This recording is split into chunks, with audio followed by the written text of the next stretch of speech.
la creatividad en la historia de la cocina, ¿no? Quiero hacer un poco un paseo muy interesante que veamos un poco, demos un paseo por lo que es la evolución de la cocina en la historia. Este paseo lo hago con dos ideas centradas, ¿no? Dos ideas que se van a repetir mucho, que es la experiencia en la madre de la ciencia, guión cocina, y la necesidad, la madre de los inventos, ¿no?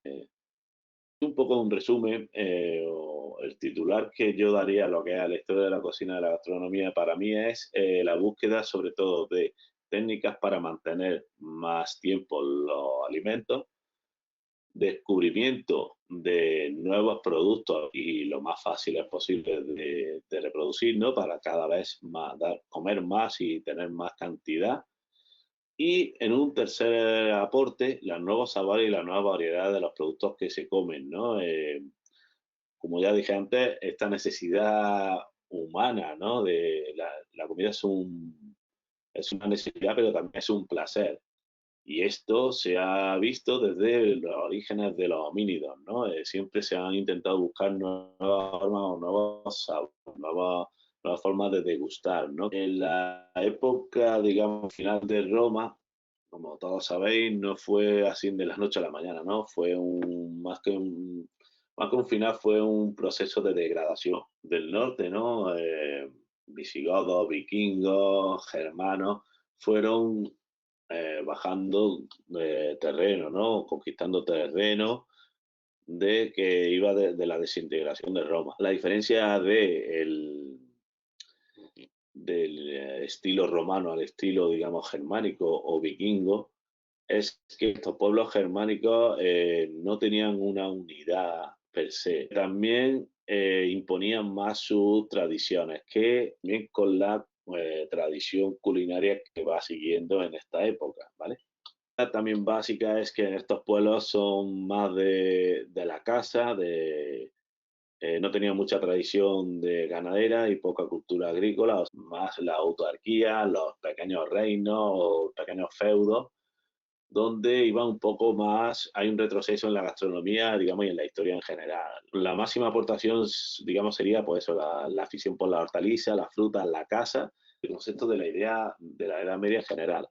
Aquí en España, pues tuvimos una Edad Media totalmente distinta, cultura, otras religiones totalmente distintas, cada una dejando su aporte propio, ¿no? Sus intereses propios. Hablamos de la cultura visigoda que llegó del norte, la cocina musulmana que llegó del sur, en el 700 fue la invasión árabe, y la cocina judía que ya estaba entre nosotros, que duraron siglos, que permitieron que unas costumbres se mezclaran con otras, se utilizaran un elemento u otro.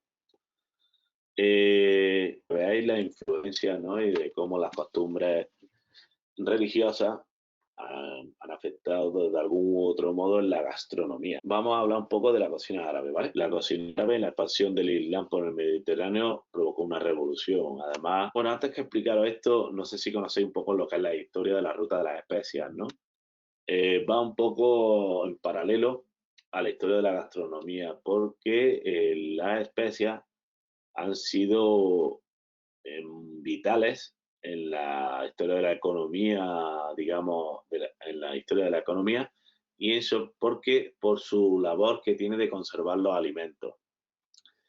Hablábamos que en Roma las especias pasaban a través de Roma, la capital, que venían de India, gracias también a los avances de Alejandro Magno, ¿no? Cuando se desintegra el Imperio Romano, la capital, digamos, de la ruta de las especias, su entrada por Europa y sobre todo el comercio árabe. Los árabes, a través de la expansión islámica que empezaron desde el norte de África hasta toda Europa, llegó, por ejemplo, en España, pues llegó casi a los Pirineos.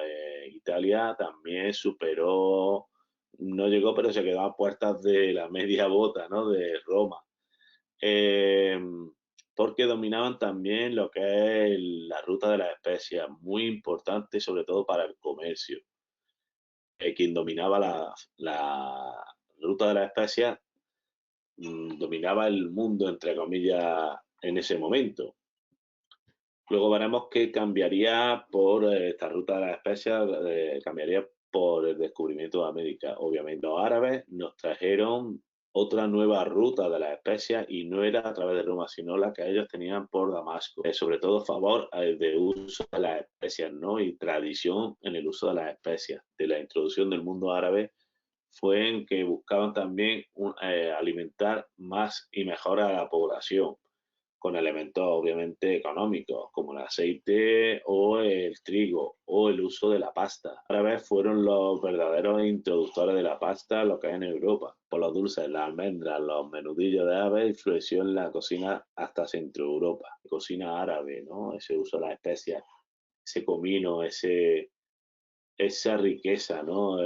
Que, digamos, era un poco contraposición a la mentalidad cristiana de la que hablaremos ahora. La religión cristiana de la época medieval era más como más de pequeños feudos, ¿no? Donde la religión hacía más como de taponamiento, ¿no? Y de mantener ese sistema autosuficiente y muy cerrado, muy eclético. Mientras que la cultura árabe de la época era justo lo contrario. Era, bueno, algunos tips, como estoy viendo que voy poniendo unos tips para que han perdurado en nuestra día muchos elementos, ¿no? Los cocidos, la mezcla de verduras con carne y legumbres, las albóndigas, las empanadas, los escabeches con vinagre, las plantas aromáticas, los salazones, contraponían mucho con la idea cristiana o visigoda, ¿no? ¿No? En la Europa cristiana visigoda, la importancia de las órdenes religiosas cristianas en la que la cocina era solo accesible para la nobleza y para ciertos grupos de élite. La gran mayoría de la población estaba bien visto lo que es degustar una cocina, disfrutar de la comida. Era esa mentalidad católica de sufrimiento y de que en comparación con la cocina árabe de Córdoba o Damasco era más tosca, de costumbres menos refinadas. Las grandes recetas de casa mayor entraron en la cocina europea de las manos de los monjes, quienes mantuvieron las tradiciones de la cocina romana y las sofisticaron con algunos asados de caza, salsas llenas de hierba aromática que venían de Constantinopla. También había una extrema diferencia entre lo que comían las diferentes clases sociales, nobleza y plebeyos. Y por tanto, una evolución diferente de las recetas árabes o las recetas cristianas. La cocina medieval cristiana era por comidas apresuradas, carne aplastada de forma grotesca y servidas con muchas salsas espesas, sin ningún sabor definido. El buffet era más como para ostentar que para degustar. La Edad Media cristiana se caracterizó mucho por las grandes hambrunas, la decrece y la tensión en temas culinarios, al igual que en temas artísticos. Esto no es solo de la gastronomía, en temas artísticos igual, solo se centró lo que es la religión. El retroceso a causa de la disminución de la actividad comercial también. Las clases populares cocinaban solo productos locales con poca variedad por motivos logísticos y religiosos. Solo comían legumbres, hortalizas y carne. Punto sí positivo era el desarrollo de los gremios, que empezaron a hacer una primera especialización en la elaboración de alimentos, pero a nivel más industrial, ¿no? Sus primeros tratados de cómo se debía de continuar siempre la misma fórmula de la elaboración de esos productos. Entonces, bueno, y por último, la cocina hispano-judaica. Todos los animales han de ser perfectamente desangrados. Lo que las técnicas de desangrado son muy importantes. Lo que el consumo de sangre de animales está taxativamente prohibido. Elaboraciones gastronómicas destinadas al séptimo día, el sagrado para la cultura, para esta cultura, para la oración y la meditación. Digamos que empieza aquí el germen de la comida cosmopolita, sino a comida más para llevar o para no tener que elaborar lo menos posible, ¿no? Y que se